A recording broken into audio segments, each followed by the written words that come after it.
For a millennium, the monarchy has been at the center of grand history, yet they often stumble into embarrassment.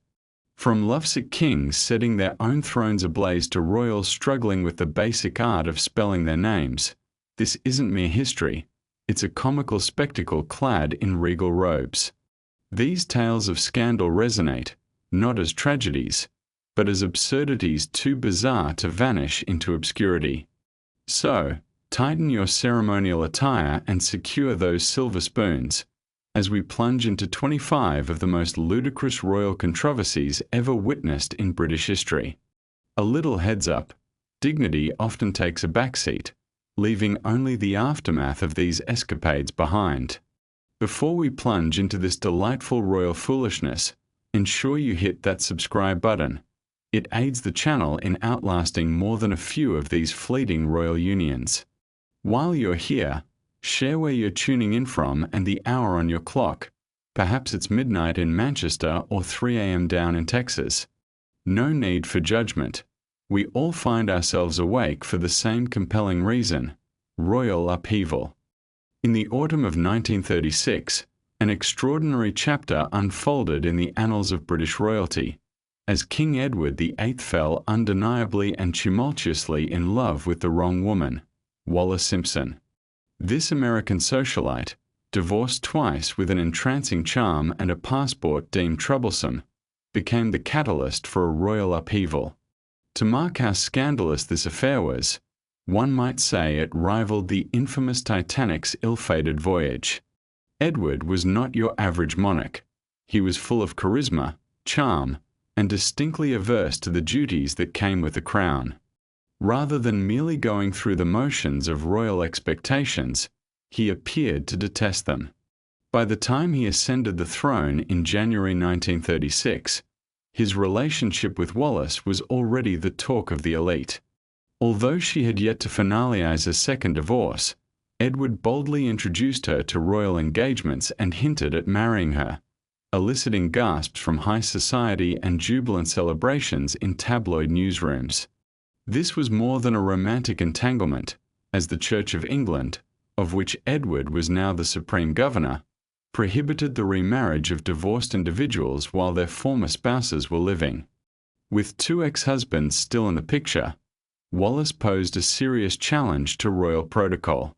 Faced with the gravity of the situation, Prime Minister Stanley Baldwin plainly stated, "You can keep the throne or Wallis, but not both." Although Edward attempted various compromises, suggesting a morganatic marriage or making Wallis a consort, the refusal was resolute. Less than a year into his reign, Edward made his fateful decision. On December 11, 1936, he addressed the nation, stating that the burden of kingship was unbearable without the woman he cherished by his side. This was the royal version of "It's not you, it's me," carrying implications that rippled through history. His abdication sent shockwaves through the world. No British monarch had ever chosen to relinquish the throne in such a manner before. Afterward, he was bestowed the title Duke of Windsor and retreated to France, where he wed Wallis in a ceremony absent of any family members. His brother, George VI, reluctantly took the crown, reminiscent of a man grudgingly accepting a daunting task. What rendered this entire debacle even more tragic was that it was utterly self-imposed. Edward voluntarily exited, not due to hostile forces or public condemnation, but rather in pursuit of a romantic connection that would soon reveal its tragic dimensions. Rather than revel in their newfound freedom, Edward and Wallis led a mundane existence filled with socialite gatherings and uncomfortable encounters in Nazi Germany, inciting further intrigue. Edward, now burdened with the shadows of his golden past, found himself reminiscing over the crown he abandoned while society whispered about his choice, exchanging royalty for trivial indulgences and lackluster company. Wallis herself was not the beloved figure he imagined. She garnered criticism for being self-absorbed and climbing socially. The British populace remained indifferent, and the couple morphed into a living cautionary tale deemed too extravagant, raising questions as to whether their union was a romance for the ages or merely a deeply flawed compromise with dire ramifications. If Edward believed stepping down would inspire a fairy tale ending, he misjudged one pivotal reality. A scandal of such proportions is never forgotten, especially when threads weave into a narrative entwined with the ominous shadow of Nazism. In the summer of 1937, Prince Edward, the Duke of Windsor, embarked on a controversial journey through Germany. After stepping down from the throne to marry Wallis Simpson, one might have expected him to embrace a peaceful retirement filled with leisurely lunches and minor scandals. But Edward chose a path that shocked many. He sought to reshape his public persona by visiting Nazi Germany shortly before the onset of World War II, accompanied by his wife and armed with an astonishing lack of foresight. To his credit, he claimed this was merely a private excursion. Yet few things remain private when your face graces newspapers worldwide. Especially not when you find yourself shaking hands with Adolf Hitler amidst cameras, essentially foreshadowing a global catastrophe. Let us take a moment to consider the context. By this time, Edward had grown restless. His abdication robbed him not just of the crown, but also the adoration he thrived upon. In his self-imposed exile in France, he and Wallis lived lavishly, yet they became political pariahs, appealing but perilous, like a designer bag filled with poison. The royal family distanced themselves from him, and public sentiment fluctuated. In true fashion of those with too much free time and a lack of insight, Edward decided that controversially re-entering the spotlight was the route to relevance. Enter Germany, a nation where Hitler still masqueraded as a dignified leader. Although the war had yet to ignite, warning signs loomed ominously. The Nazis' overt antisemitism and nationalistic fervor hinted at impending conflict, prompting most European royals to cautiously observe from afar. But intrigued by this sinister reality, Edward and Wallis accepted an invitation to tour the country, with a caveat. They were not to represent Britain, as the government had prominently made clear, yet their presence was far from innocuous. The visit included the expected parades and tours, but the underlying significance spoke volumes. Edward was seen saluting Nazi soldiers, examining youth brigades, touring factories producing war materials, and even meeting Hitler at his mountain retreat, Berghof. Witnesses reported a surprisingly cordial atmosphere during that private conversation, with Hitler allegedly captivated by Wallis, while Edward appeared impressed. The images of their visit, featuring Edward grinning amid swastikas, circulated widely, showcasing him tipping his hat to Nazi officials flanked by men who would soon plunge Europe into darkness. The British government was appalled, the public aghast. This was no mere faux pas. It was a diplomatic disaster, one that would resonate through history. Why did Edward act so recklessly? Opinions vary. Some argue he was naively ignorant, failing to comprehend the gravity of events. Others suggest a certain sympathy for fascist ideals, viewing them through a lens of disdain for the British establishment and attraction to a strong, orderly regime. Declassified documents even hint that the Nazis considered Edward as a potential puppet king should they successfully invade Britain. The depth of his awareness regarding these speculations remains unclear.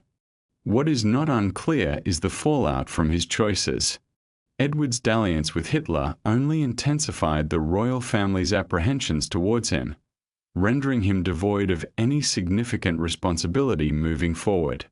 He became a fixture of faded glamour and skepticism, often photographed but never trusted. Meanwhile, Wallis, once standing on the brink of queenship, found herself bound to a man whose reputation teetered more on scandals than respect. Ironically, Edward believed this excursion would restore his image and affirm his relevance. Instead, it immortalized him as the royal figure who failed to comprehend the weight of the moment, blinded by his own ego. In the end, the greatest scandal was not his abdication, but the reckless aftermath of his decision. Love had driven him from the throne, but it was his ego that rendered him hazardous. No matter how finely tailored his attire, Edward would find himself sidelined by those in power. The Duke of Windsor's later years were spent wandering foreign lands, attending insignificant gatherings, occasionally writing to his brother for funds, and inevitably reflecting on the lessons of being history's most fashionable cautionary example. Ultimately, there are worse legacies within royal law, even if few hold the same resonant embarrassment as Edward's scandal that unfolded over the telephone lines. And as we navigate through this enthralling exploration of historical missteps, now's your chance to subscribe, for this is just the beginning. We invite you to share your location and time in the comments.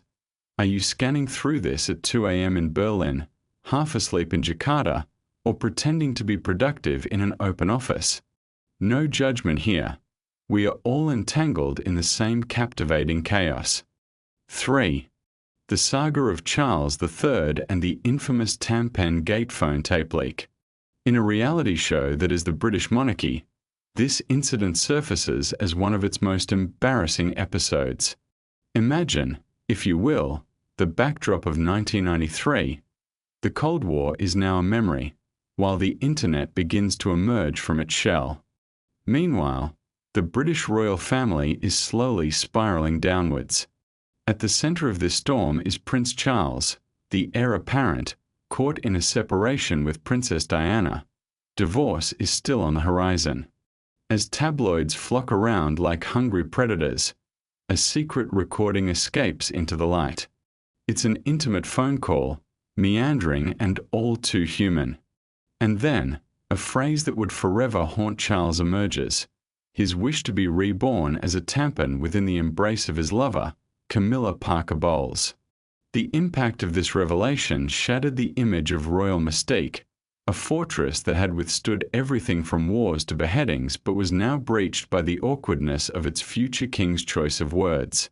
To understand how this farcical tragedy unfolded, rewind to 1989, when Charles and Camilla reignited their enduring affair. Their relationship, shrouded in whispers, existed in a murky realm of emotional betrayal, both unhappy in their marriages yet clinging to a shared nostalgia. The fateful call took place one evening while Charles was at Sandringham, with Camilla at her home, resulting in a long and winding conversation that only two people who know each other intimately could share. They exchanged laughter, sighs, and mundane details, until Charles let slip words he'd never be able to take back. When the tape found its way to the public, the origins remained shrouded in mystery. The official narrative claimed amateur radio enthusiasts had intercepted the call by sheer accident, recording instead of tuning out.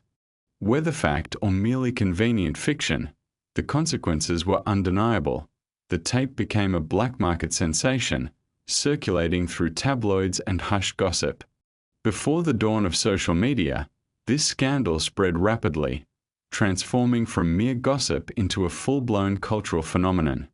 The reactions were a cocktail of disbelief, laughter, and sheer unease. Britons, who had perceived their royals as dignified and somewhat robotic, found themselves faced with a vulnerability that exposed their future king as a middle-aged man engaged in the least erotic pillow talk imaginable. Late-night comedians reveled in the moment, and public humor twisted around Tampen jokes as a new national favorite. Meanwhile, the palace retreated into silence, with officials neither confirming nor denying the incident, their faces showing signs of strain.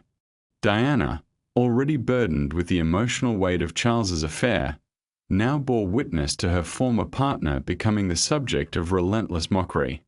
The monarchy's facade, fragile from prior embarrassments, morphed into something resembling a melodrama more than a pillar of sovereignty. However, the true irony of Tampen Gate lies not only in its absurdity but also in its resilience. Charles and Camilla emerged from a scandal, their affair evolving from public disgust to awkward acceptance, then to a grudging sympathy, and eventually, remarkably, respect. They finally married in 2005, surviving every critique, ridicule, and satirical portrayal. What was once a royal scandal transitioned into domestic reality, igniting a curious evolution of public perception. Yet, the tape's shadow remains, popping up whenever Charles faces a public relations setback, serving as a painful reminder of that fleeting moment when the dignity of the monarchy cracked, revealing two lovers engaging in tender absurdity. Despite its foolishness, the call laid bare a deeply human aspect, the language of love, vulnerability, and how affection can make even kings appear foolish. Though foolish, this truth resonated, and therein lies its lasting impact. For Charles, the lesson was clear. In a world filled with microphones, keeping metaphors metaphorical is paramount. But alas, the royals' learning curve is slow.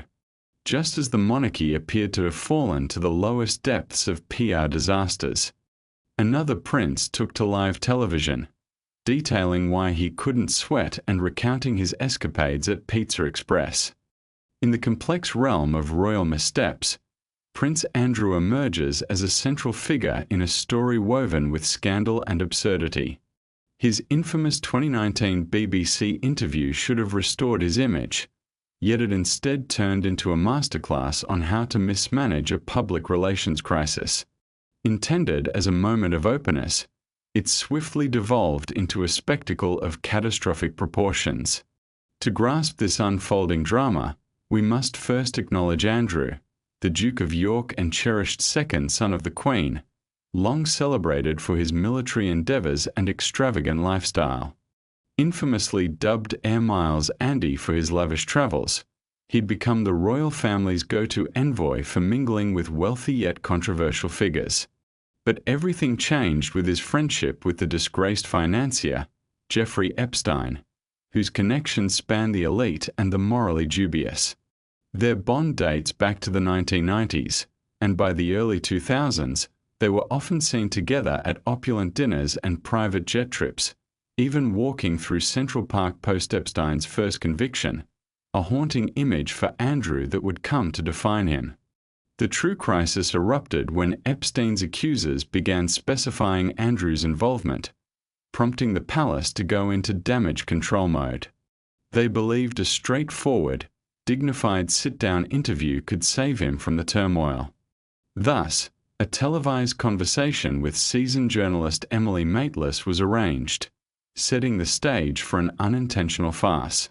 When the interview aired in November 2019, Andrew aimed to refute the claims, express sorrow for his ties with Epstein, and reaffirm his royal duty. Instead, he delivered a cringeworthy performance marked by the infamous claim about not being able to sweat due to a medical condition, a baffling attempt at a defense that left millions in shock. When pressed about his whereabouts on the night in question, Andrew provided an alibi that was almost surreal.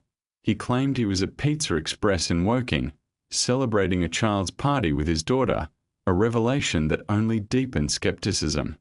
His insistence on not regretting his friendship with Epstein, only the consequences it bore, coupled with a lack of empathy for the victims, added layers of detachment to his image. The public reaction was swift and merciless. He became a target for ridicule across media outlets, with phrases like "I was at Pizza Express in Woking" turning into viral memes. The palace was left reeling from this public relations disaster. This scandal wasn't just damaging, it was a total communication failure. In quick succession, Andrew withdrew from royal duties, charities severed ties with him, and he was effectively transformed into a ghostly presence, still part of the royal family but seldom seen or heard. In a monarchy where dignity reigns supreme, Andrew's blunders painted the royal image as not corrupt, but rather comically absurd. While his involvement raised significant inquiries into privilege and accountability in the modern age, it ultimately showcased a harrowing truth. Sometimes, the real damage lies not in the actions taken, but in the refusal to own up to them. As he faded into seclusion, a quieter yet equally embarrassing royal dilemma lingered, one that, rather discreetly, would soon come to light. The utter mishap of misspelling a royal baby's name on an official website, a folly that echoed the monarchy's grasp on traditional decorum. In a world where tradition meets the digital age, the British royal family's website reveals an unexpected vulnerability. Despite centuries of regal existence and a communications team financed by the very taxpayers who support them, this online presence is marred by careless spelling errors that could fool anyone into thinking a novice in turn was at the helm. The royal website typo era has emerged, highlighting a series of avoidable, head-shaking mistakes that could cause the most seasoned professional to cringe. One particularly notorious instance took place in 2019 during the christening of Archie Harrison Mountbatten Windsor, the first child of Prince Harry and Meghan Markle. As tensions brewed due to their decision to keep the event private, the royal household's pursuit of perfection yielded a blunder. Under the attending family photo, they listed Prince Harry's name incorrectly. With a focus on protocol and titles that are almost legal in nature, this amusingly careless error stood in stark contrast to the royal family's image. But this wasn't an isolated case. The website has long been plagued by inaccuracies, from wrong job titles to hyperlink disasters that redirect to nowhere. There was even a time when a link intended to highlight Princess Eugenie's charitable efforts led users astray, a fitting commentary on the monarchy's place in today's fast-paced society. The term Sony style refers to a particularly comical moment when a media credit section displayed placeholder text, inadvertently revealing perhaps more about the developers than anyone would like. Sure, typos happen to the best of us, yet the royal family is not just any entity. It's an institution where the illusion of flawlessness reigns supreme. It's a profound irony that a regal establishment known for its meticulous rituals would falter at the most basic of digital tasks. These oversights, though mundane, chip away at their carefully curated image of control and authority. If the royal family stumbles while listing a child's name, what confidence can we place in their ability to navigate the complexities of modern governance? Fortunately, these spelling mishaps are easily amendable. A diligent aide can make hearty corrections under the cover of darkness. However, not all royal missteps can be wiped from memory, especially those that play out in the glare of public scrutiny, as in the case of one prince, caught in a scandalous card game that embroiled the monarchy in a swirl of legal and societal drama. 6. The tale of George IV and the notorious gambling scandal echoes through the annals of history like a whispering ghost. Long before he donned the crown as King George IV, he was the extravagant Prince of Wales, a figure who, depending on whom you ask, was either the very essence of Georgian elegance or merely a headache wrapped in velvet. His passions were many: architecture, fashion, equestrian pursuits, and culinary delights. But one vice towered above the others, not just for its financial drain but for the dramatic chaos it brewed: gambling. This was not the delicate pastime of your average royal. George's antics at the card table were monumentally reckless, veering into legendary territory. He famously wagered and lost sums equivalent to millions today in a single game, leading to debts so staggering that Parliament routinely intervened to rescue him, typically with the stipulation that he find a suitable bride and mend his ways, agreements he promptly ignored. But the most scandalous blunder linked to his legacy emerged long after his reign: the infamously embarrassing Royal Baccar scandal of 1890. Indeed, you heard correctly, 1890. Here lies the twist. Though George IV had passed, the repercussions of his gambling ways lingered over the monarchy through his great-nephew, the future King Edward III. The lesson was clear: poor judgment, just like regal titles, often runs in families. So what transpired? Prince Edward, then a young man, was visiting a friend, Arthur Wilson, at his countryside estate, where an evening of late-night baccarat was deemed a thrilling diversion by a select group of aristocrats, despite its illegality under British law. Among them was the charismatic Lieutenant Colonel Sir William Gordon, known for his military prowess and intense demeanor. As the game unfolded over 2 nights, a few players began to suspect Gordon of cheating. Instead of confronting him openly, they clandestinely forced him to sign a vow to abstain from future card games in exchange for their silence, a seemingly neat resolution. Yet, as is often the case with secrets, the news leaked, igniting a scandal that spiraled out of control. Enraged by the insinuations cast upon him, Gordon filed a defamation lawsuit, turning the courtroom into a sensational media circus. For the first time in 6 centuries, a royal heir, the Prince of Wales, was compelled to testify in public amidst a courtroom filled to the brim. The focus shifted away from the initial cheating allegations to a more pressing inquiry. Had a collection of nobles attempted to mask their shame with a secret agreement, only to be outsmarted by the very man they meant to sideline?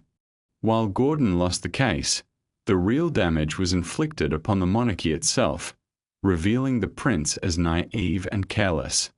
The incident painted Britain's elite as indulgent and alienated, engaging in illegal games within their opulent manners yet scrambling to protect their image when the tide turned against them.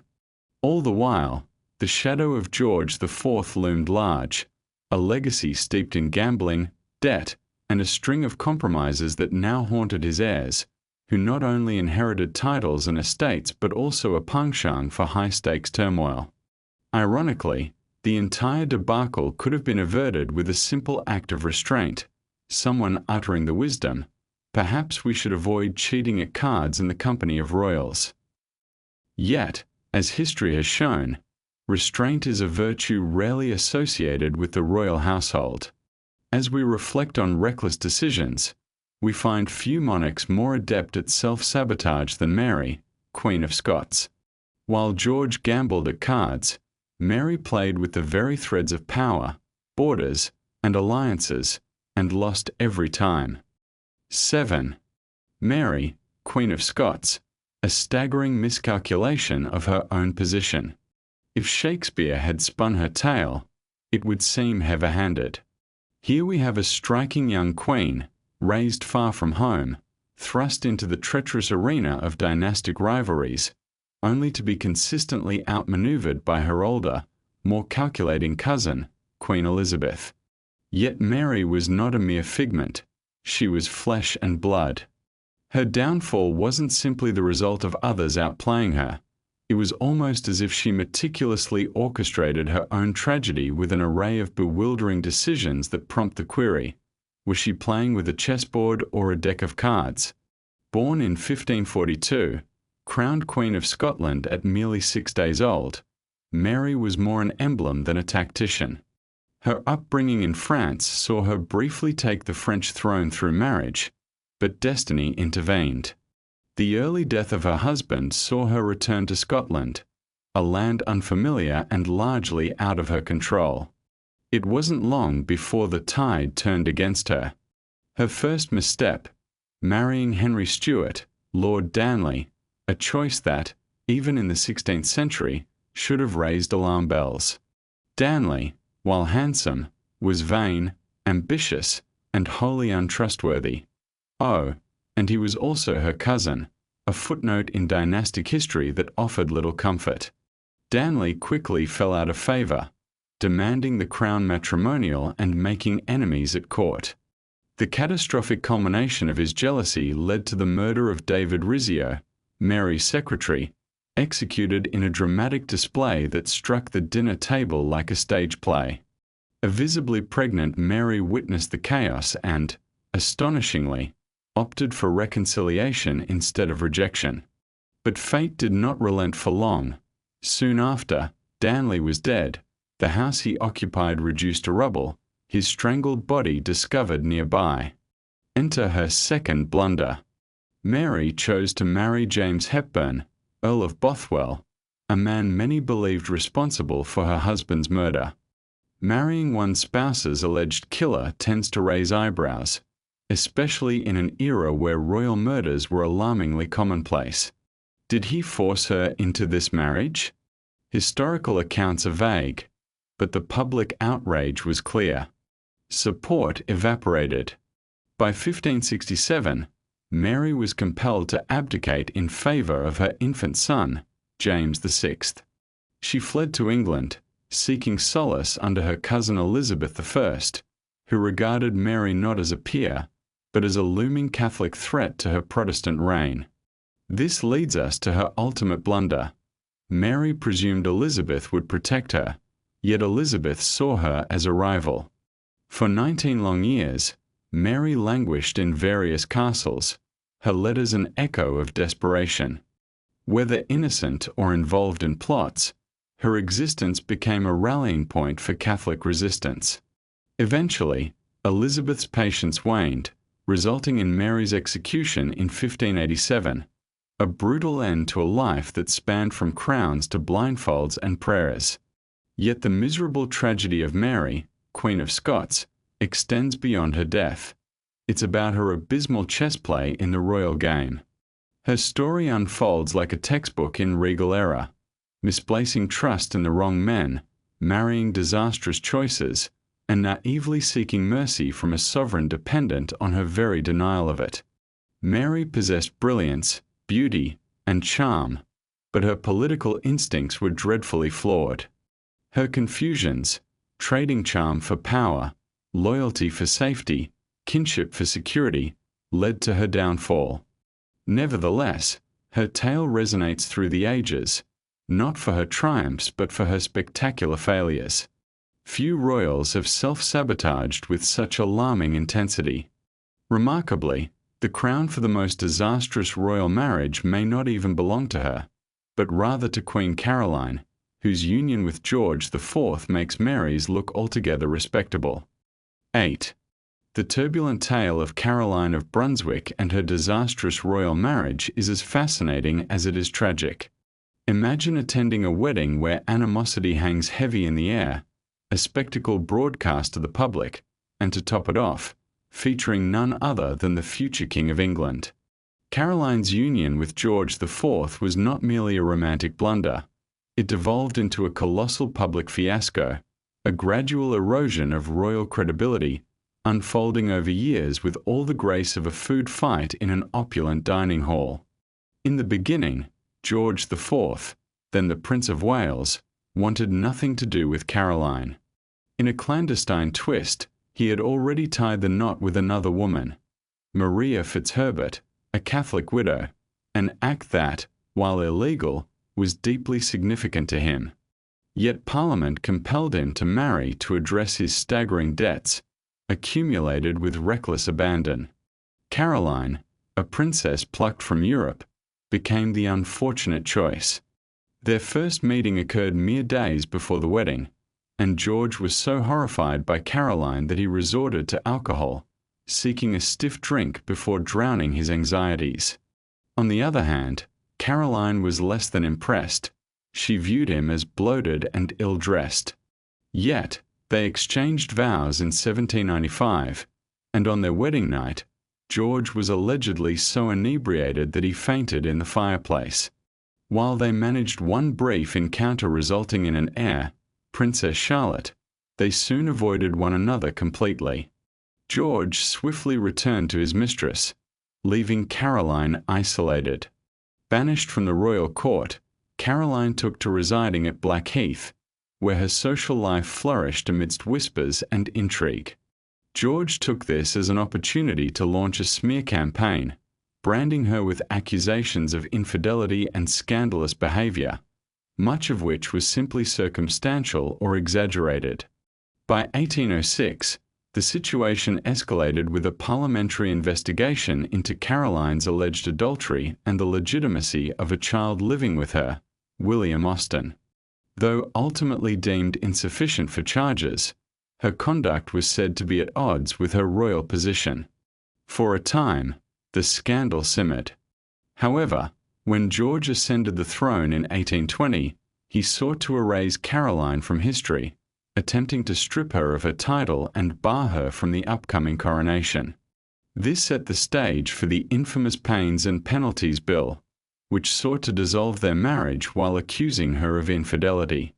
The trial became a public spectacle filled with dubious testimonies and scandalous revelations that would leave modern tabloids blushing. Yet, public sentiment rallied behind Caroline. She evolved into the underdog, a slighted wife standing against an unpopular king. Crowds chanted her name, casting her as the people's queen, albeit not one for the palace.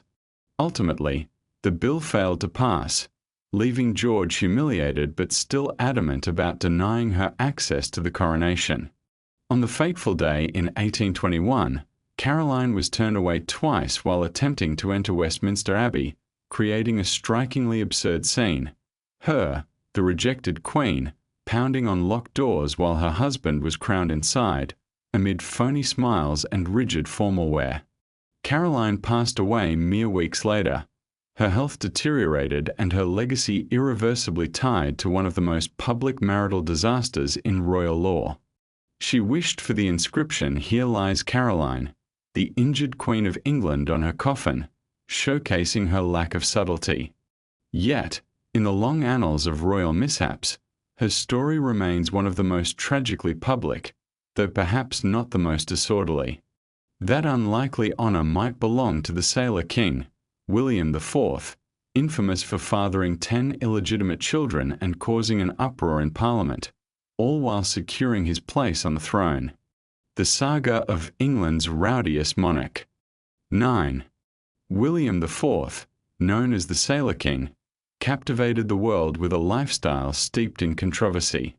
While the British monarchy typically embodies formality and decorum, William IV stood out as a figure who seemed less a dutiful son of tradition and more a spirited rebel, unafraid to toss the royal rulebook aside. Born in 1765 as the third son of George III, his princely life was a canvas of colourful escapades, often veering into an open display of social impropriety. With 2 older brothers in line for the throne, William's role was expected to be minimal, merely a spectator at state functions. Yet, he diverged from this path, enlisting in the Royal Navy at the tender age of 13, making a statement that would define his identity. He adopted the persona of a sailor with pride, an image that cast him as more of a charming rogue than a refined monarch. However, it was his domestic life that truly painted him as a scandalous figure, not solely through his naval tales, but through his long-standing relationship with the Irish actress Dorothea Jordan. Unlike the typical royal mistress, Dorothea was a partner in every sense, and together they bore 10 children, dubbed the Fitzclarences.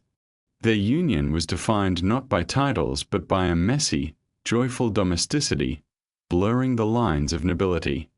For 20 years, their unconventional household fostered a mix of theatricality and familial love, with Dorothea acting to support them while William opted for a relaxed lifestyle, often shunning the responsibilities of his status.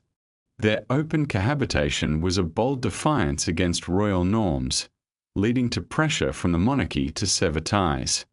When forced to marry in 1818, he chose Princess Adelaide of Saxony, a quieter and politically savvy match, but their union never yielded children. Adelaide, however, accepted William's past and even assisted in raising his children from his earlier life. Publicly, she polished his image, while privately, she bore the weight of understanding his tumultuous history. Upon ascending to the throne in 1830, following his brother George IV's death, the nation watched with trepidation. What would a lifelong libertine bring to the crown? To their surprise, he proved to be a pragmatic and reform-minded king, steering clear of the autocracy that characterized his predecessors. While he favored the unembellished life, often disregarding royal protocol, his authenticity struck a chord with the public. His personal flair remained casual. He sought to cancel his coronation to economize, often swore in public, and treated state events like an obligatory gathering. Though a refreshing breath in royal tradition, the remnants of his earlier escapades lingered, and while Parliament may have forgiven him, society remained skeptical. Today, William IV remains a figure often eclipsed in history, overshadowed by the magnificence of his successors, George IV and Queen Victoria.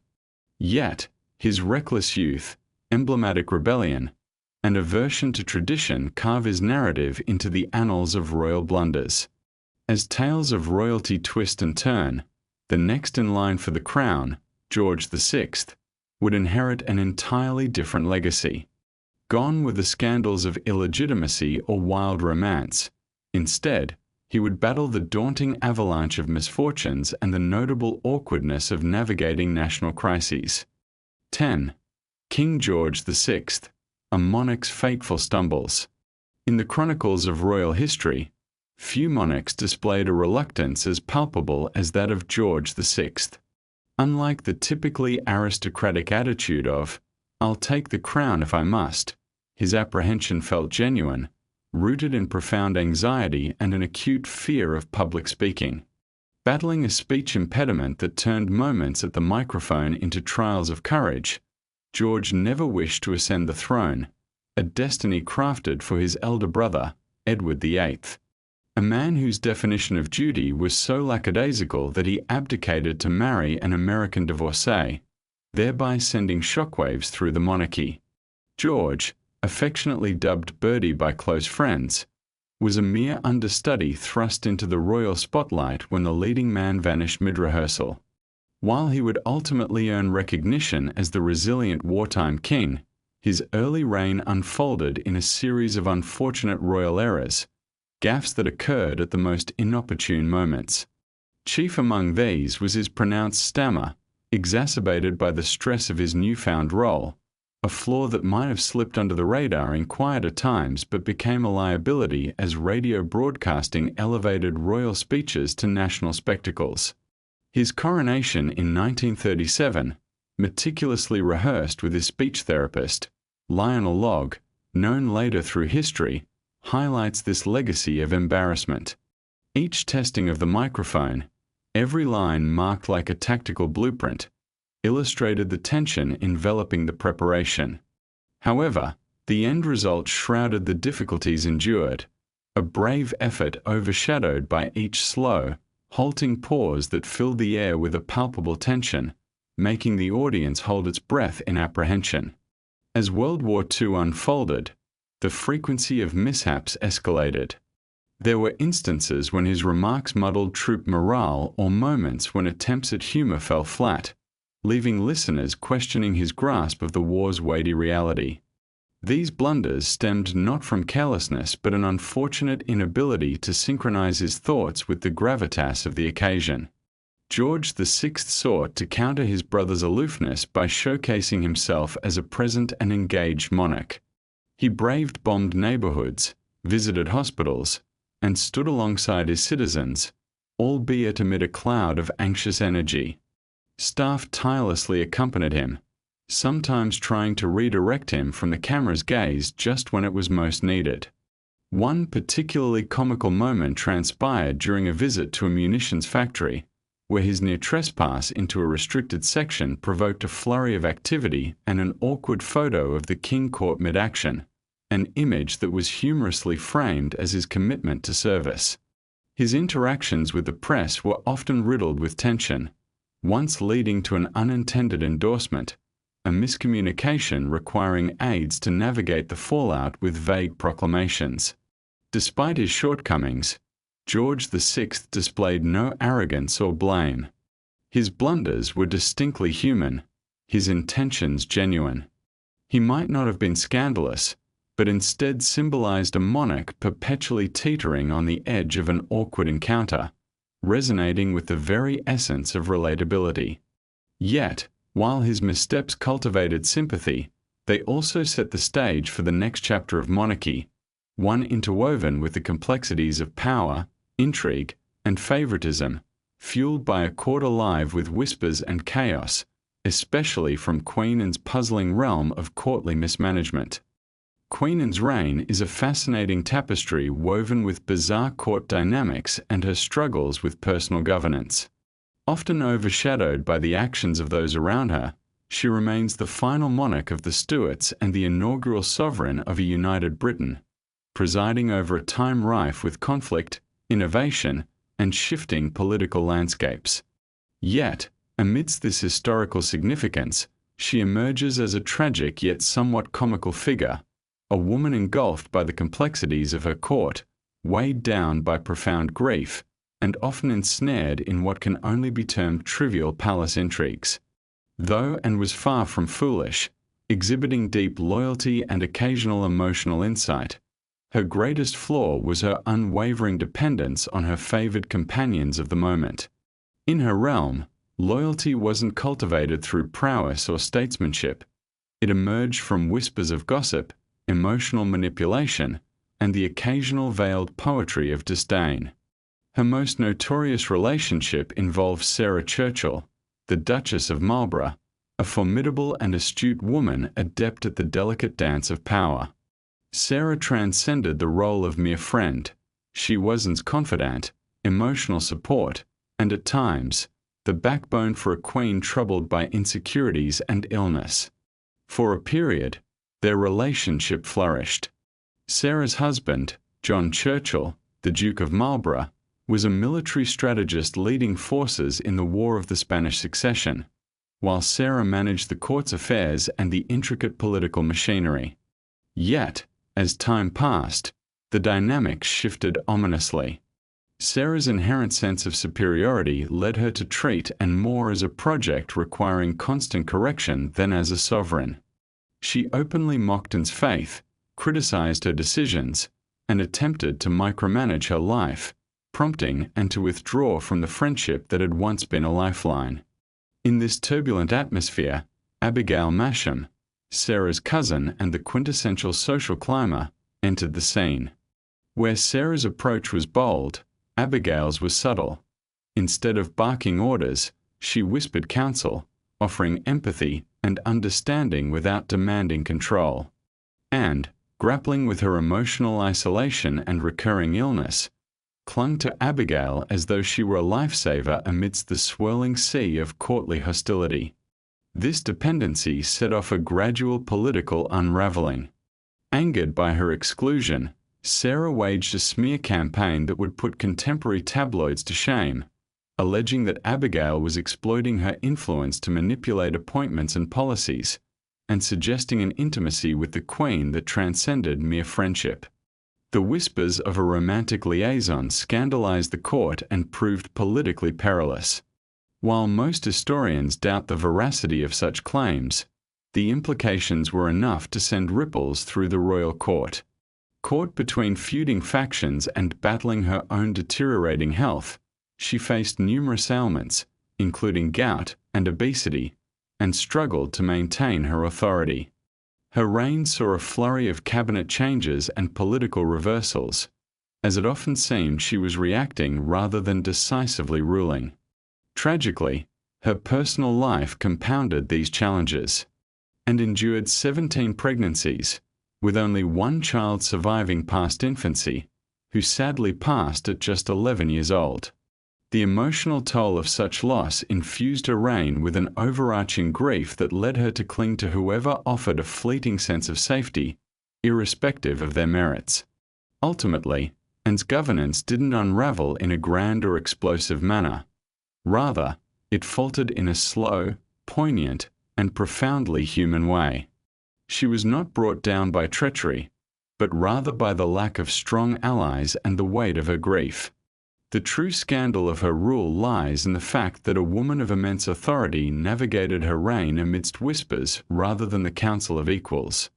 Yet, even Anne's tumultuous favoritism would be eclipsed by the catastrophic drama that followed, involving murder, vanishing relatives, and one of the most notorious unsolved cases in British history.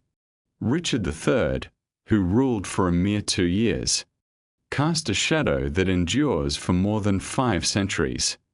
Richard III and the tragic fate of the princes in the Tower, a chaotic legacy.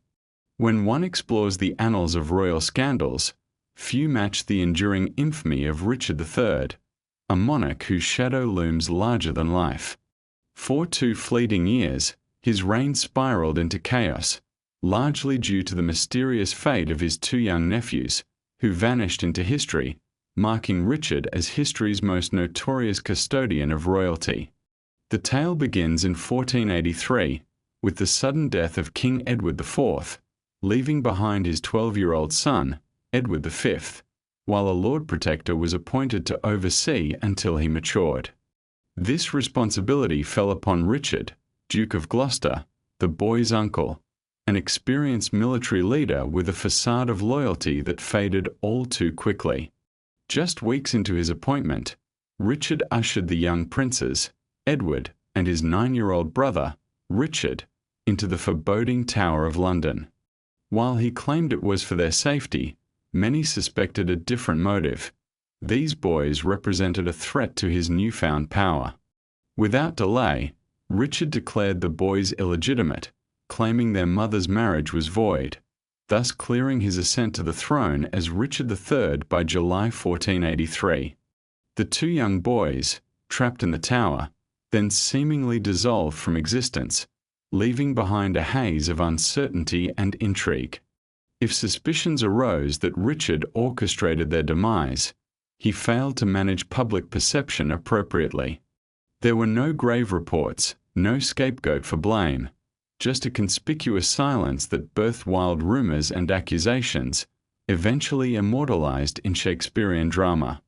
Despite its grim reputation, the Tower of London served dual purposes. It was not solely a prison. It also functioned as a royal residence meant to protect the young heirs whose very existence posed a challenge to Richard's claim to legitimacy. As time rolled on without a trace of the princes, the notion of murder became accepted truth. With motive, means, and access at his disposal, Richard stumbled in his attempts to justify his actions. Ironically, rather than solidifying his rule, the prince's disappearance only isolated him politically. Support waned among the nobles and the general populace turned wary, seeing him as a villain in this unfolding drama.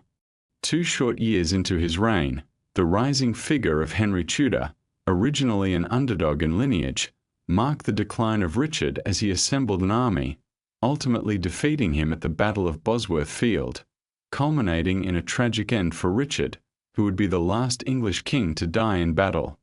His final moments, rather than romanticized, suggested a desperate end, ultimately reduced to a forgotten grave until 2012 when his remains surfaced under Leicester parking lot. The real tragedy lies not only in the boys' disappearance but in Richard's misplaced belief that he could erase them from history unnoticed. Instead, he became a cautionary emblem of betrayal and ambition gone awry. While evidence later emerged questioning his portrayal as a villain, the damage was irreversible. The monarchy emerged out of the shadow, but just barely, as the Tudors swept in, erasing the presence of the Plantagenets like a meticulous clean-up crew after a scandal. Richard's episode was brief and brutal, forever branded by the silence surrounding 2 lost boys, a scandal echoing louder than any admission. In the years that followed, however, the royal family faced new challenges, less through hushed disappearances and more through unfiltered remarks that spiraled into tabloid fodder, epitomized by the Queen Mother's candid but often clumsy comments, which sometimes fell far from grace. Queen Elizabeth, known fondly as the Queen Mother, is etched into the collective memory of the British royal family as a whimsical, yet dignified figure. She embodied elegance. Her signature hats, pearls, and an air of nostalgic charm often conceal the complexities of her character. Having weathered the storms of 2 world wars and nurtured a hesitant king, she bore witness to an extraordinary span of prime ministers, outlasting many.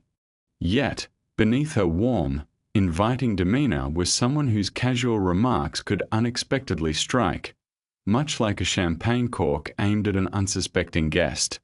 It's essential to clarify, the Queen Mother was not a villain at heart. Rather, she was a product of her time.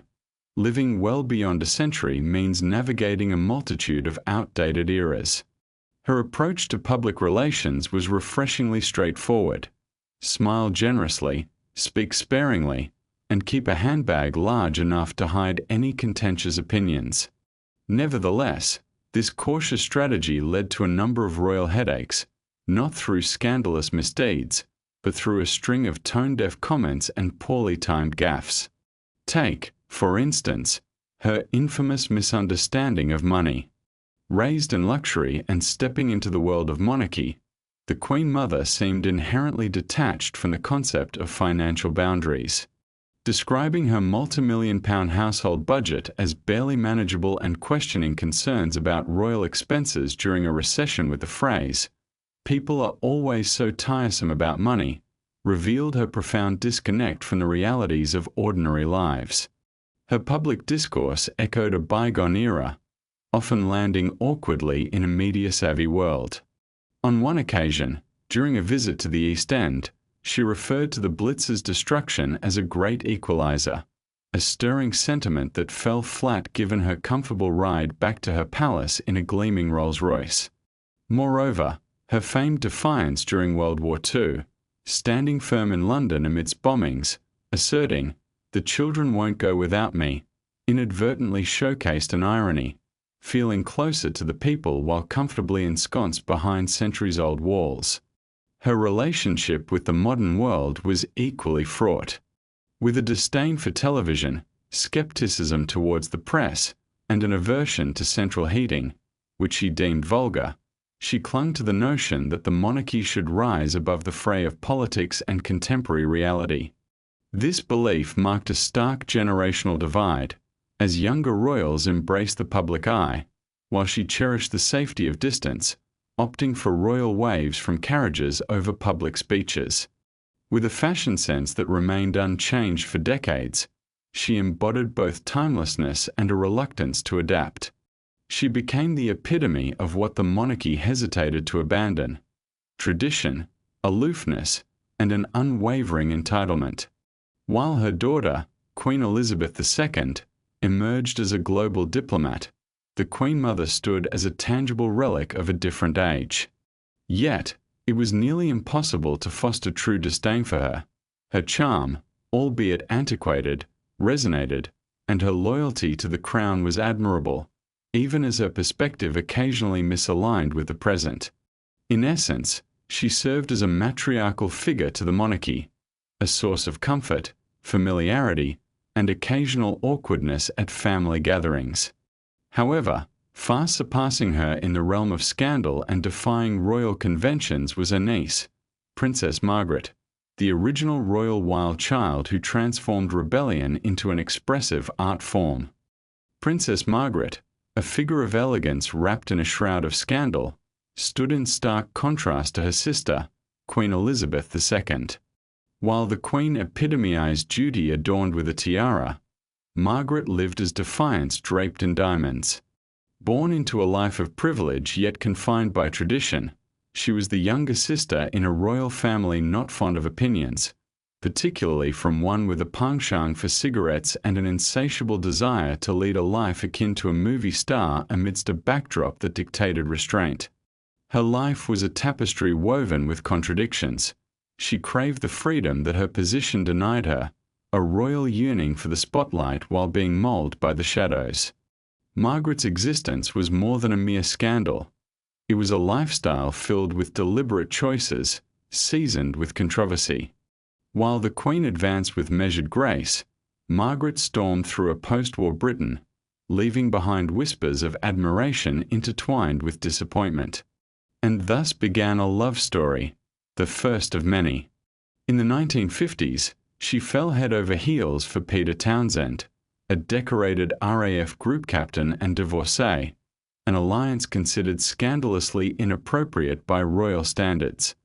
Their clandestine romance bloomed under the watchful eyes of a nation both enamored by monarchy and intrigued by the drama that unfolded before them.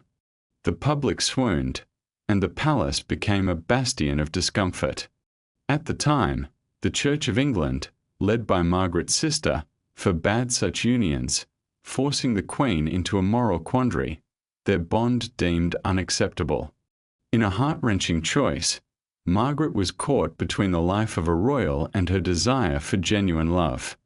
After grappling with public pressure, she sorrowfully announced that she would not be marrying Townsend, marking not the conclusion, but rather the genesis of her journey from a tragic romantic to a mesmerizing tabloid figure.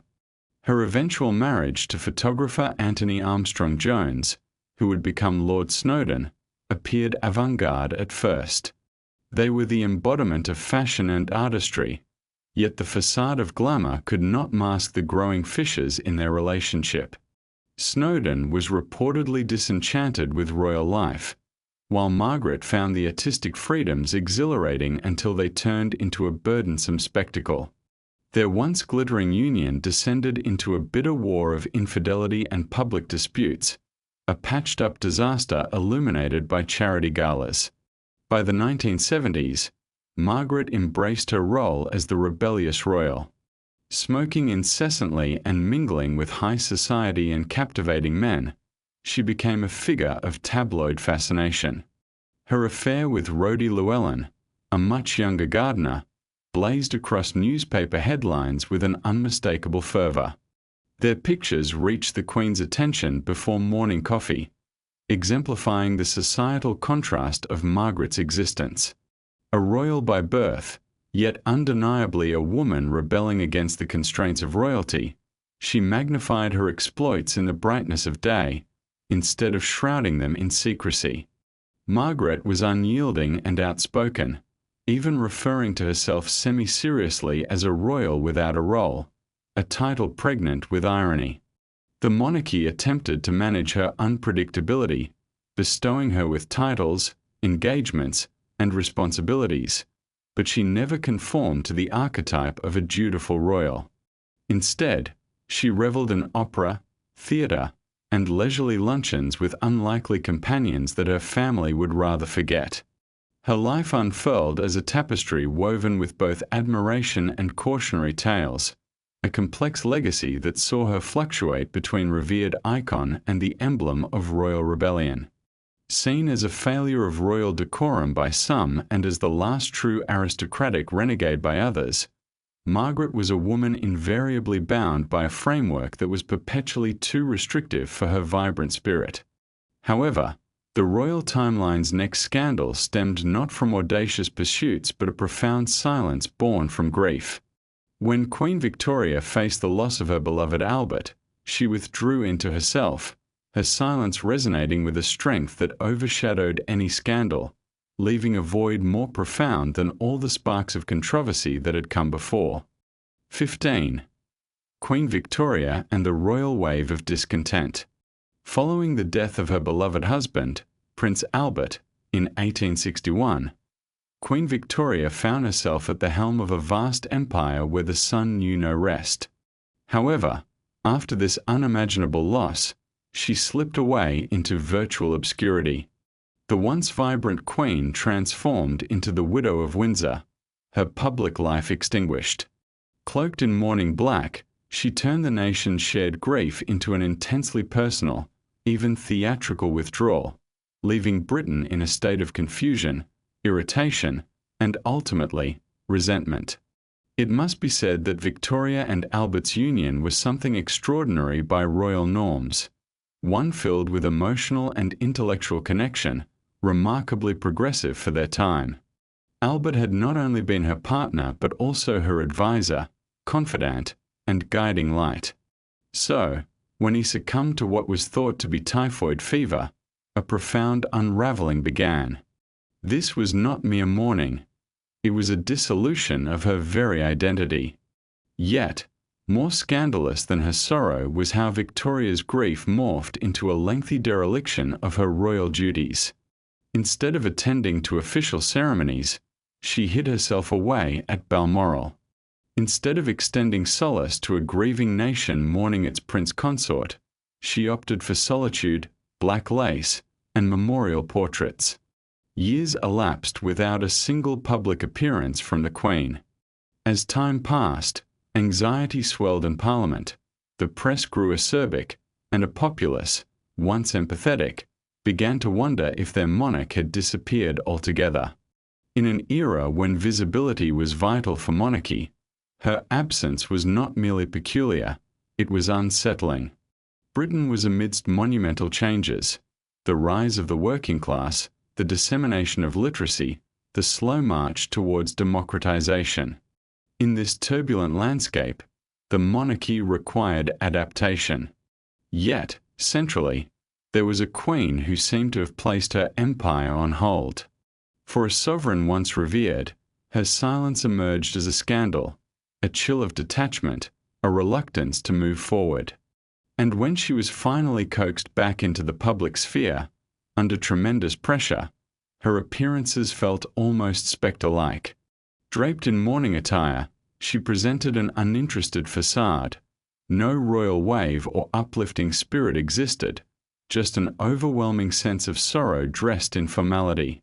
Amid her retreat and silent rule, her affections found refuge with John Brown, a straightforward Scotsman and her personal servant, who turned into her closest confidant and a target for court intrigue.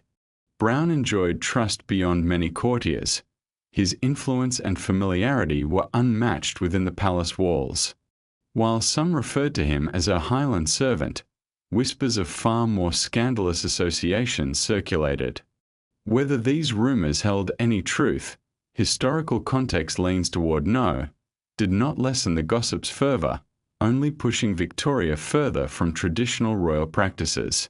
It all culminated in the 1870s when public discontent reached a boiling point. Critics and prominent figures alike questioned the Queen's whereabouts. An MP even famously inquired, "Where is our monarch?" A question not made lightly, for many felt the crown had morphed into a mere ghostly presence. Eventually, it took the cunning of Prime Minister Benjamin Disraeli to gently prod Victoria back into the light of public scrutiny. Through a combination of flattery and finesse, he secured her acceptance of the title Empress of India, an accolade imbued with grandeur, distraction, and a renewed sense of imperial duty. Perhaps recognizing the growing impatience of her subjects, Victoria gradually resumed her ceremonial roles, yet the scars of her retreat would remain.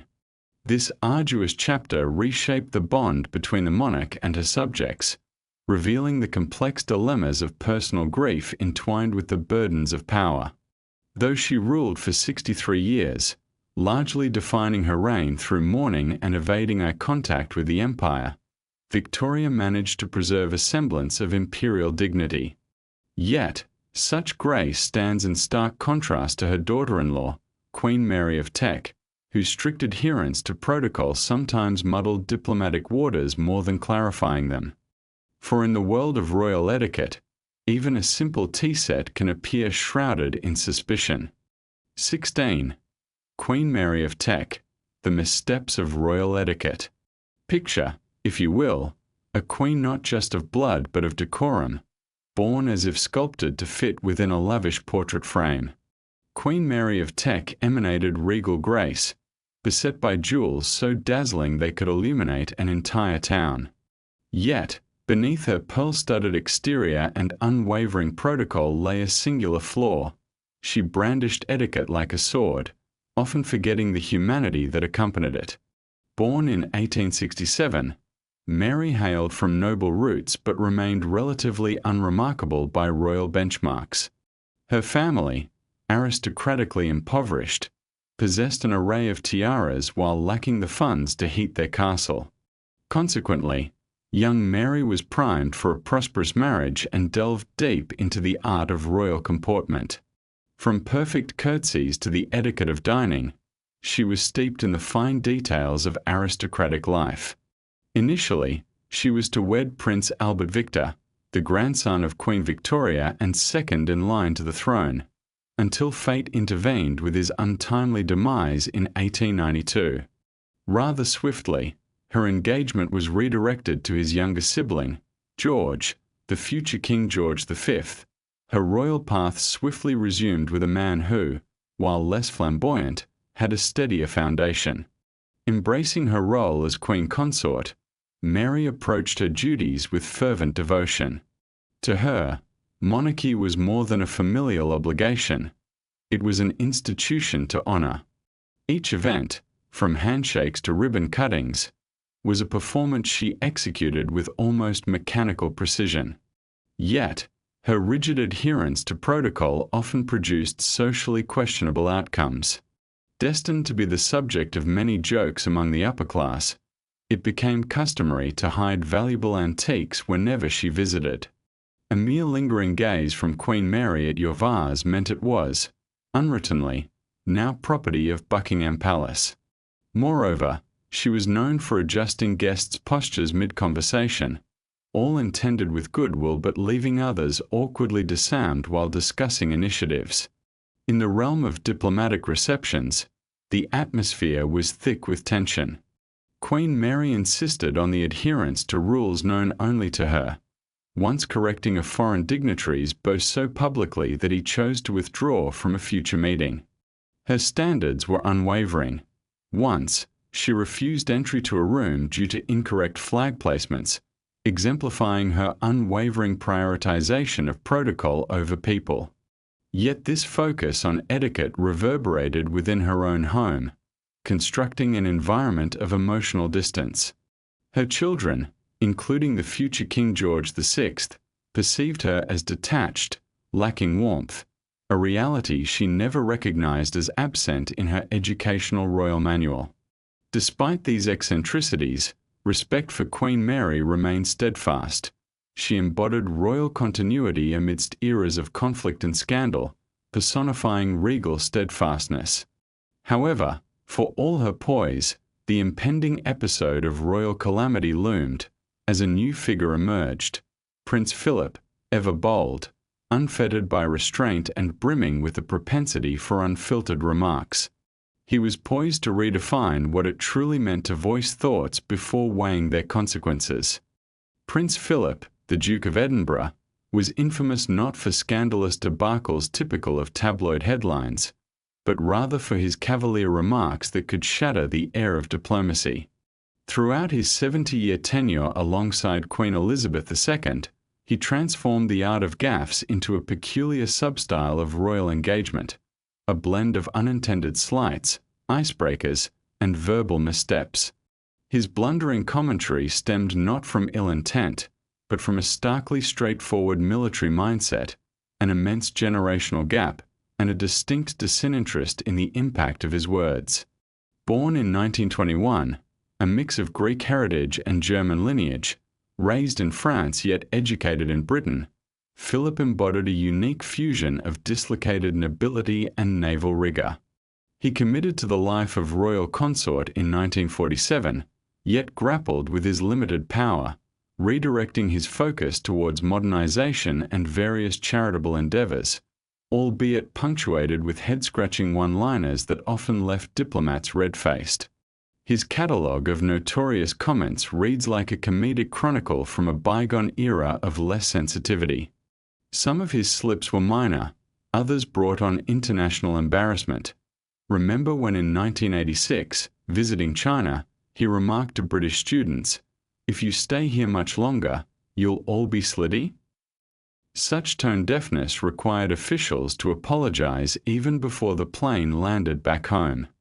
Undeterred by the fallout, Philip carried on with a nonchalant demeanor that suggested he simply felt unencumbered by the expectations of elegant speech. He would quip to an Indigenous Australian leader about spear throwing, or suggest to a young woman in Papua New Guinea that her traditional attire hinted she was ready for bed. His off-the-cuff remarks could even mirror a naval officer's bluntness. Describing smoke alarms as a damn nuisance during a fire-damaged visit was hardly diplomatic. Philip's legendary verbal misfires didn't stop at international borders. Domestically, he once stated that a fuse box looked like it was installed by an Indian, or advised a deaf drummer that it was no surprise he couldn't hear. Despite the fabric of his controversial words, which rang true historically, they lacked diplomatic grace. Remarkably, Philip seemed insulated from cancellation, perhaps due to his age, representing echoes of a more rigid era. His unwavering loyalty to the Queen, coupled with his staggering contributions, Over 22,000 solo engagements and numerous charitable initiatives helped reframe the monarchy into a modern, semi-functional institution. And truth be told, many of his blunders had an absurd humor about them, not intended to shock but rather to flout the unwritten rules of public discourse. However, Philip's legacy of gaffes paved the way for future scandals that lacked the comforting patina of nostalgia. After all, the next royal to spark controversy was not an overlooked prince but rather a free-spirited daughter of Queen Victoria. Princess Louise reshaped the royal narrative long before modern controversies arose, igniting a sense of panic within royal circles that predated the current media frenzy. In the annals of royal history, few figures stand out like Princess Louise, Duchess of Argyll, who defied the rigid confines of her royal upbringing. Born in 1848 to Queen Victoria and Prince Albert, she was the sixth of their 9 children. While her siblings embodied the ideals of dutiful royalty, Louise ventured into uncharted territory. Her scandal was not of the overt kind, marked by sensational abdications or scandalous interviews. Rather, her transgression was in her earnest desire to live authentically, a desire that was an affront to the Victorian establishment. Endowed with artistic talent and sharp intellect, Louise was considered the most striking of Victoria's daughters. However, she had little inclination to fulfill the role of a mere ornamental royal. Her passions lay in sculpture, politics, and the quest for independence, and she was unreserved in expressing these pursuits. This was, of course, met with disdain from her family. Queen Victoria envisioned her daughters as paragons of beauty and restraint, ideally destined for marriages to foreign royalty, and vanishing into the domestic sphere thereafter. Yet Louise charted a different course. Making history, she became the first British royal to enroll in a public art school, the National Art Training School in South Kensington, where she studied sculpture and showcased her work to the public. Among her most notable creations is a statue of Queen Victoria, which still stands sentinel outside Kensington Palace today, a testament to a royal who engaged her hands in labour beyond mere salutes. The court was understandably scandalized at the thought of a princess working in marble, taking commissions, and mingling with male artists of a bohemian nature. Whispers spread, hinting at potential romantic entanglements with her instructors and peers. Though the rumours lacked verification, the mere notion that Louise could build genuine connections outside the palace created a stir of upheaval. When marriage came calling, it failed to quell the gossip. Instead of adhering to expectations by marrying a foreign royal, Louise wed John Campbell, the Marquis of Lorne, a British aristocrat destined to become the Duke of Argyll. This union marked a historic shift, as she became the first royal daughter in 3 centuries to marry outside the royal lineage. Queen Victoria, albeit reluctantly, sanctioned this match, yet it was fraught with awkwardness. Although Campbell shared Louise's progressive values, harmony between them proved elusive. The couple remained childless, prompting speculation about their compatibility, fueled by unfounded rumors concerning Campbell's preferences and Louise's discontent. Despite the chill in her marriage, Louise steadfastly pursued her ideals. She championed women's education, actively engaged in artistic communities, and challenged conventions quietly but resolutely. She emerged as a precursor to the modern royal, carving her own niche of independence that unsettled the traditional establishment. Yet, the court was uncertain how to categorize her, too royal to disregard, too rebellious to fully embrace, and too capable to ignore. Her siblings viewed her with a mixture of admiration and confusion, while Queen Victoria oscillated between concern and irritation in her writings. Louise didn't aim to dismantle royal custom, she simply refused to be overshadowed by it. Her brand of scandal wasn't loud and explosive, it was a persistent undercurrent of defiance within an institution steeped in obedience. As the echoes of Louisa's rule-defying life resounded within the palace walls, the arrival of the next monarch on our journey would ignite the embers of rebellion fully. For King Charles II didn't merely navigate the waters of scandal, he thrived amid the storms of intrigue, indulging in mistresses, revelries, and illegitimate offspring, making respectability a mere guest at his court, one left out in the downpour. King Charles II, often dubbed the Merry Monarch, wasn't merely the subject of scandals. He orchestrated them with a flair that resembled statecraft. In a court where outrageousness was celebrated, Charles emerged from 11 years of Puritan suppression in 1660, ushering in a period that felt like a long overdue carnival.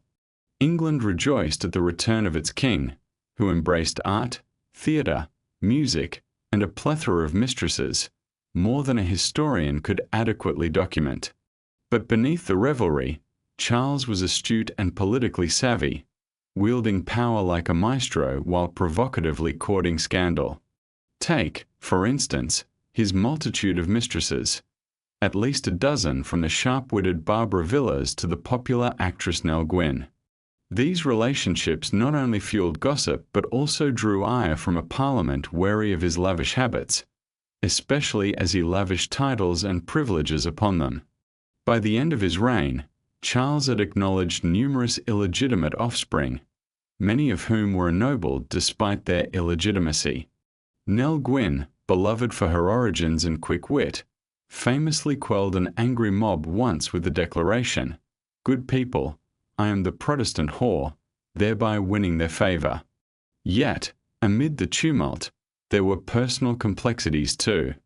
Charles's wife, Queen Catherine, suffered multiple miscarriages, and although he remained married to her, it was more out of political necessity than love.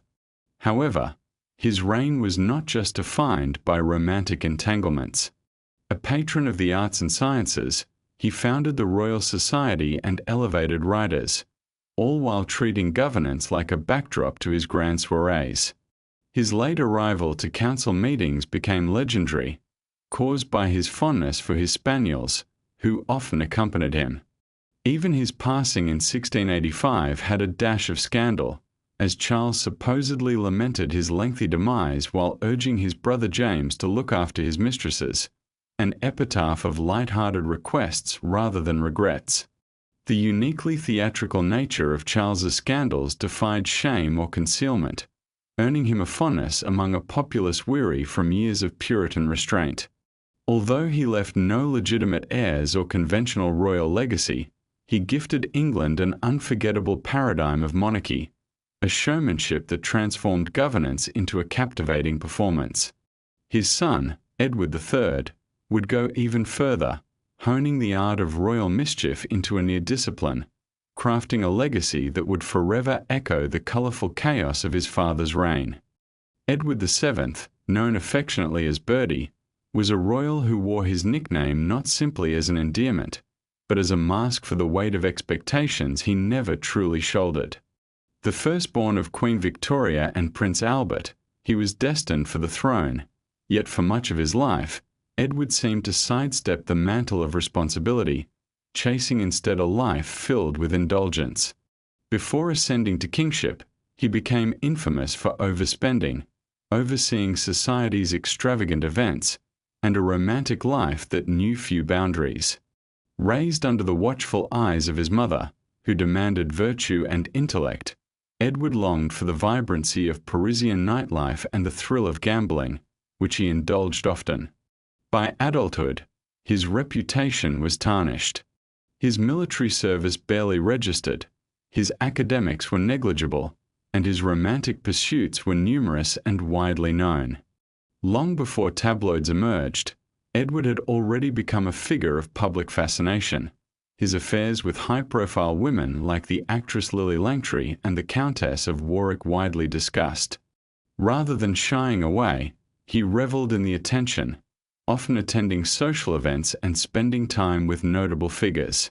Beyond romance, his passion for gambling became a defining aspect of his life, manifested in a lifestyle aimed at placing vast bets, often accruing debts that astounded even his mother, who lamented her inability to rein him in. Edward lived as someone who almost seemed to be evading his royal destiny, successfully so until the death of Queen Victoria in 1901. Her passing changed everything. At 59, Bertie reluctantly stepped into the role of King Edward VII, and the world braced itself for a reign marked by frivolity. However, unexpected was the transformation that followed. Edward displayed diplomacy, charm, and an appreciation for the delicate balance of international relations, eventually becoming adept at maintaining peace in Europe through personal connections. This brief Edwardian era became culturally significant, a vibrant pause before the tumult of World War I. Despite this, the remnants of his past stayed close, leading political caricatures to portray him with exaggerated features and a constant trail of mistresses. His penchant for lavish feasting was well known, often indulging in multi-course meals, even customizing furniture for his comfort. When he passed in 1910, his more reserved son, George V, took the throne, but Edward's legacy remained, a blend of scandal and statesmanship.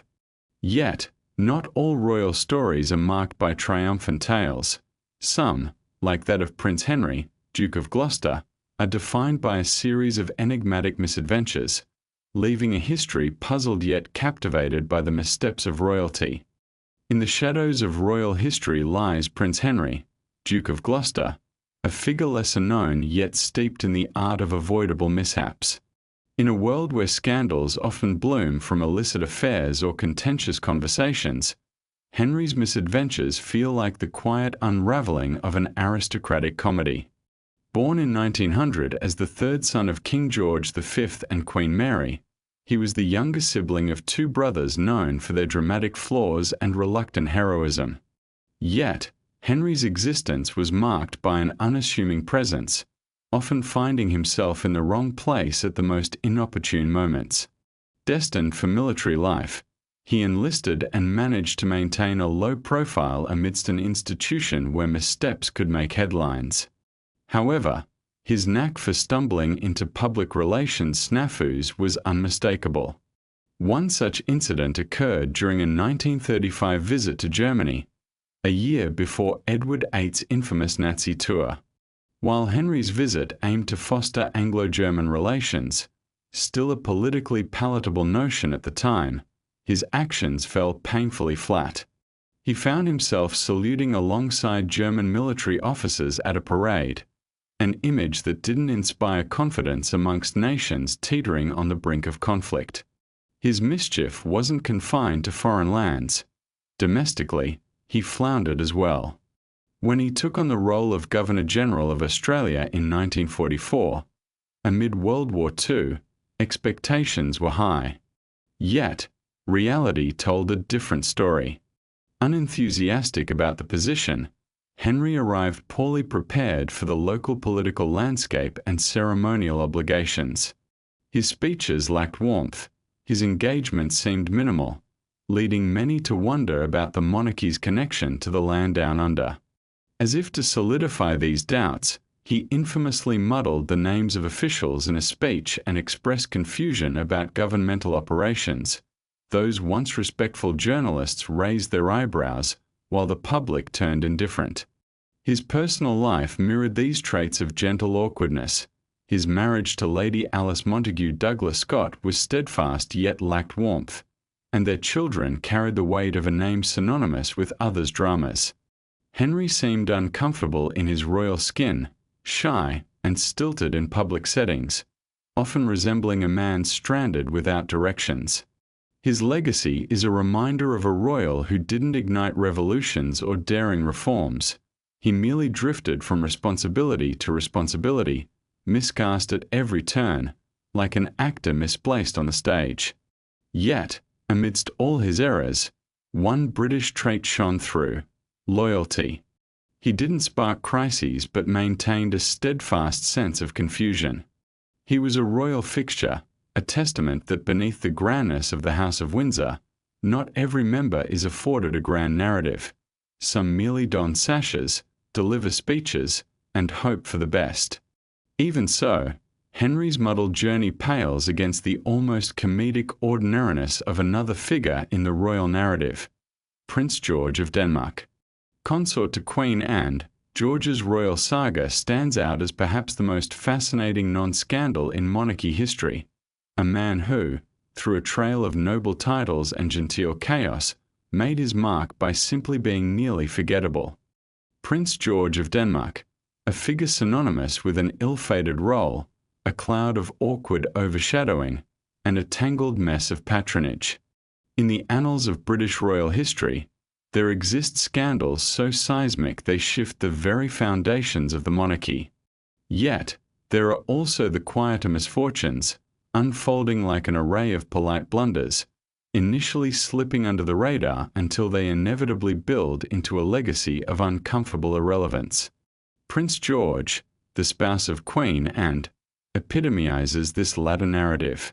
Not a criminal, nor a rebel, and certainly not scandalous by conventional standards, but his tenure as royal consort was riddled with confusion, dissonance, and the kind of bewilderment typically reserved for mere footnotes in history.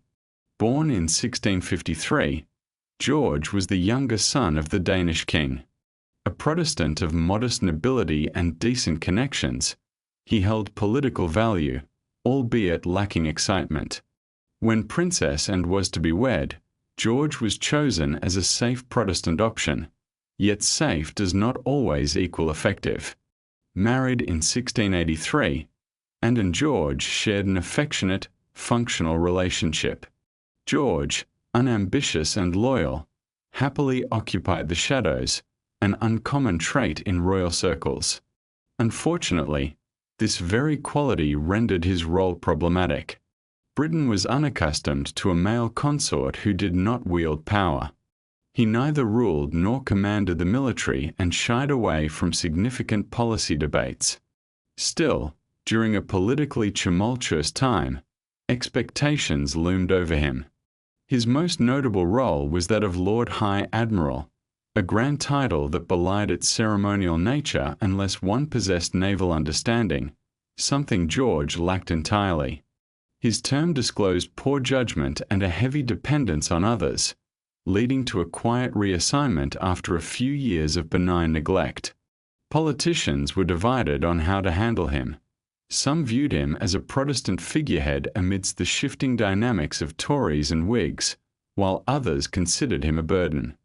Even Queen Anne's ministers grappled with whether to grant him influence or treat him as mere ornamental background. Consequently, he became a fixture in meetings, his presence felt but not significant. His speeches were terse, opinions nebulous, and overall impact minimal. The most profound irony lay in his neutrality. His constant presence at Anne's side transformed into a liability. As her reign unfolded, Anne navigated a landscape rife with ambitious courtiers, embroiled in notorious rivalries, but George remained uninvolved, his silence evolving into a symbol of inaction. His health rapidly deteriorated in the early 1700s. Asthma, dropsy, and general malaise kept him away from the public eye for lengthy intervals. By the time he passed in 1708, he had become more of a whisper than a presence. Although Queen Anne mourned him deeply and privately, the political sphere moved on as seamlessly as if a chair was vacated that no one recalled occupying. So, what is George's significance? He epitomizes a particular kind of royal blunder, the ceremonial figure unanchored by function, identity, or skill in navigating the treacherous waters of royal politics. His failure did not stem from personal flaws, but from structural irrelevance. In a royal family, where being irrelevant can be more perilous than rebellion itself, this is a legacy worthy of recognition. George wasn't hated. He was simply forgettable. Yet forgettability is not a contagious trait, unlike the chaos that can sweep through history.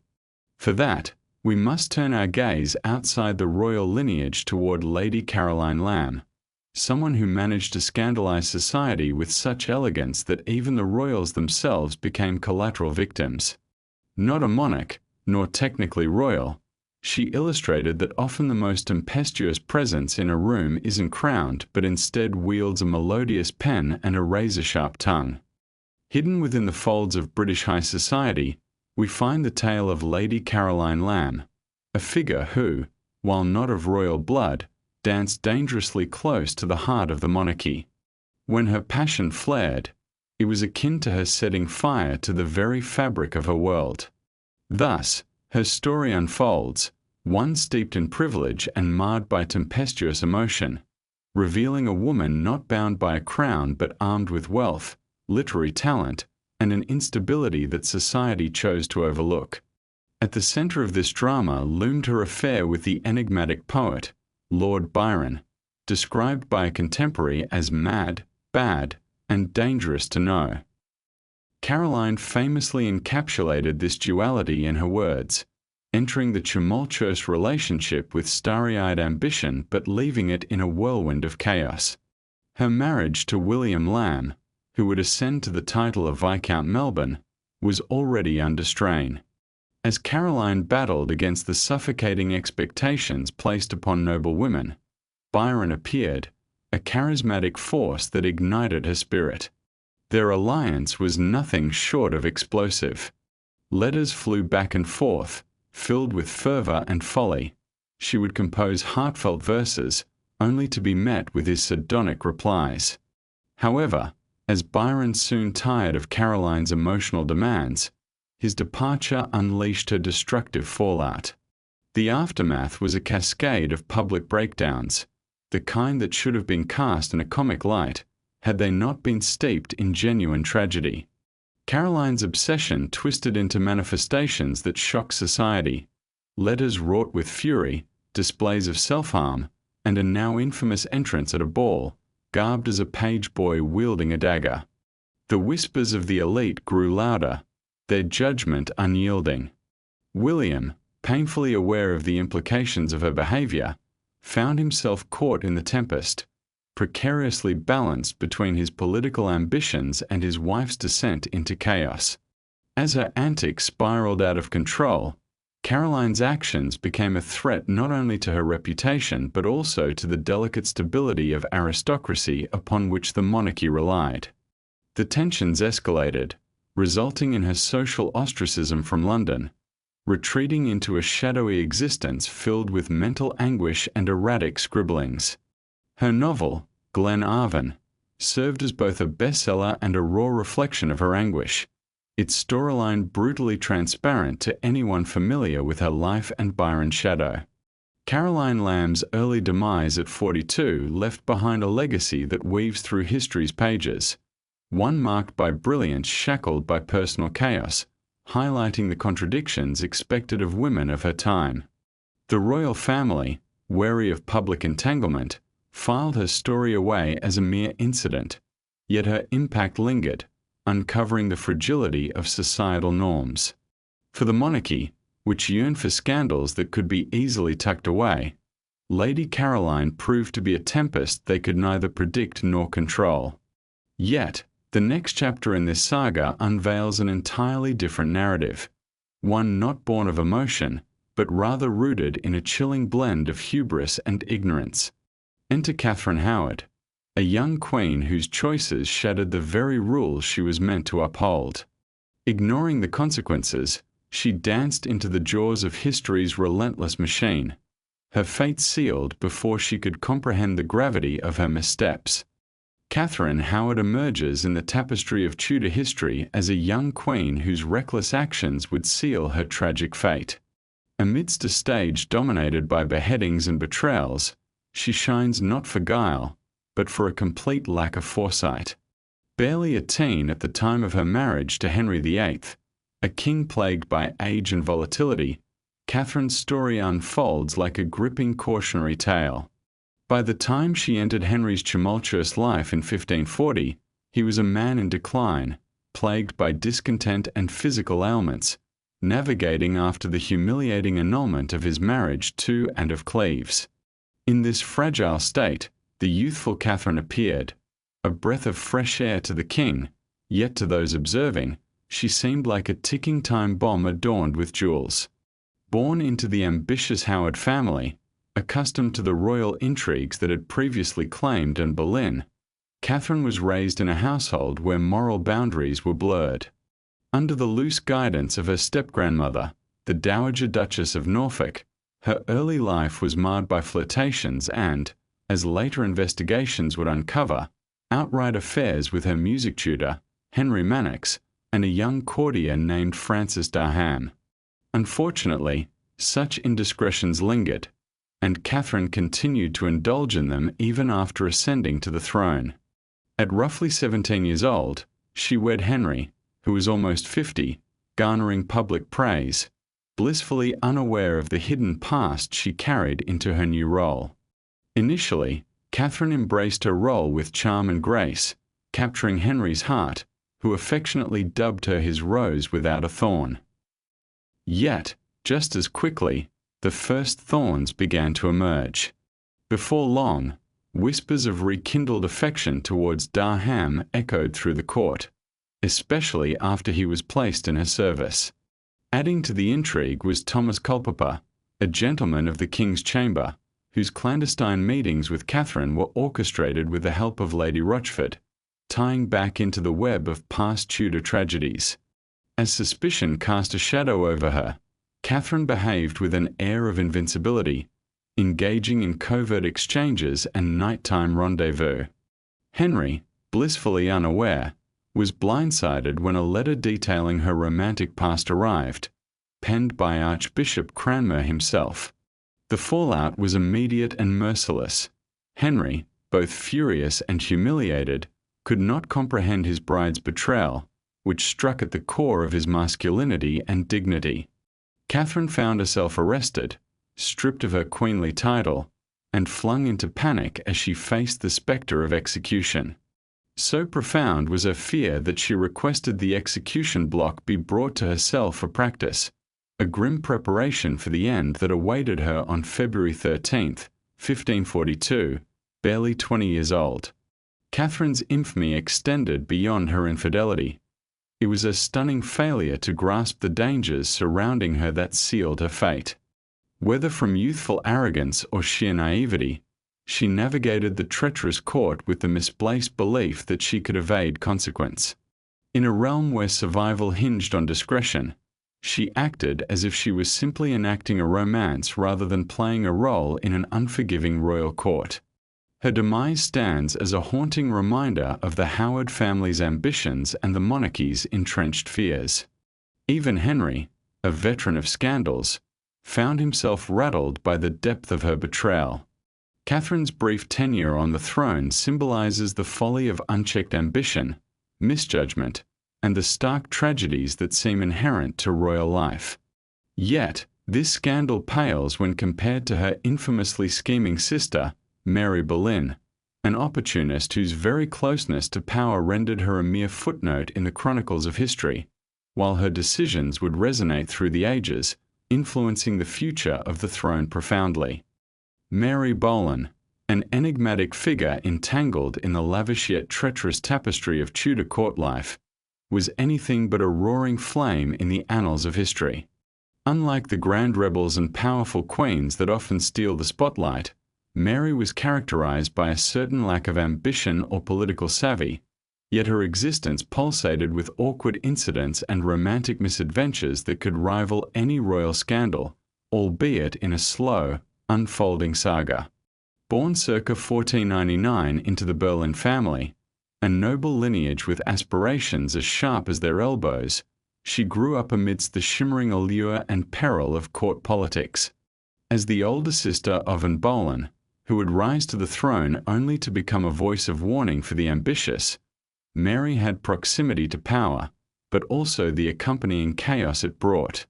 By the 1520s, she captured the eye of King Henry VIII, becoming his mistress, a situation not wholly extraordinary, as Henry was known for his romantic conquests. What set Mary apart, however, was a lack of significant gain from the affair. Unlike her sister Anne, who adept maneuvered her way to both a crown and death, Mary remained without titles or wealth, lost in the shadows of royal favor. Speculation suggests she may have had children with the king, yet there's no evidence of formal recognition, leaving a jumble of genealogical mysteries for historians to debate. Mary's romantic endeavors did not end there. She married William Carey, a close associate of the king, a union that might have solidified her status, but tragedy struck when Carey died young, leaving Mary in a precarious financial state. Then came her most audacious yet ill-fated decision, a marriage born of love, but without royal consent, to the lowly William Stafford, a soldier short on means and status. This reckless choice was akin to eloping with an Uber driver amid a coronation. The Boleyn family, buoyed by Anne's royal influence, was appalled. Mary was cast out and severed financially, with her sister, now queen, turning her back. Strangely unfazed, Mary retreated into a life of quiet domesticity, possibly one of the rare Boleyn family members to recognize that peace and anonymity can be more desirable than the constant turmoil of court intrigue. Yet, the tangled irony of her existence is evident.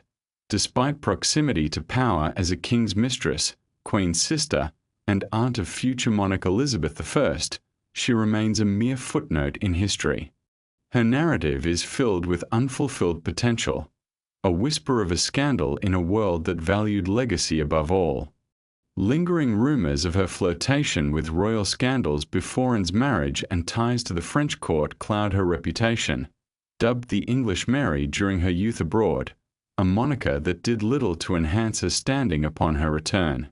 Ultimately, Mary Boleyn's saga reveals a deeper pattern of misjudgments, the sum of manageable choices that formed a mosaic of a woman perpetually skirting the edges of power, neither destroyed nor triumphant, but lost in awkward missteps. Her presence in the royal drama serves as a reminder that many scandals might have been avoided, reflecting the folly and complexity of royal life, which seems to be an enduring lesson for generations of monarchy.